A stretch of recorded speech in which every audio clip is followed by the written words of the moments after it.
দুনিয়ার ব্যাপারে বুঝেন, আরো দেখেন, আরো ভাবেন, একজন একজন করে ভাবেন।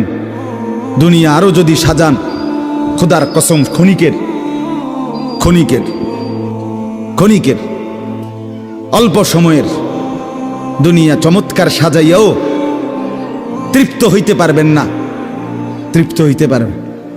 এবছর চমৎকার রং দিছেন বিল্ডিংয়ে, 2 বছরের মাথাত বিভিন্ন খান দিয়া চামড়া উঠিয়া এটা আবার যেই সেই, ঠিক কিনা বলেন? তা আবার রং দাও। এই সোফা চমৎকার বানাইছিল, ওই যে বার্নিশ নাই, দেখেন এই যে সোফা, এটা এই যে দেখেন, কথা বলেন না, এই সোফা এটার মধ্যে আসেনি অন বার্নিশ, তো এটা আবার কি করতে হইব? তো লাভ হইল কই? দুনিয়া তো ধোকা, দুনিয়া ধোকা।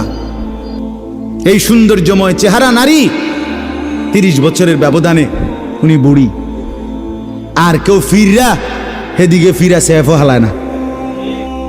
আজ যেই যুবতী, যেই বেহায়া নারী, বেপর্দা মহিলা বাজারে বাজারে ঘুরতো, যৌবন, আরে সেটা তার সম্পদ না, তারটা হইলে তো নিজের, হইলে তো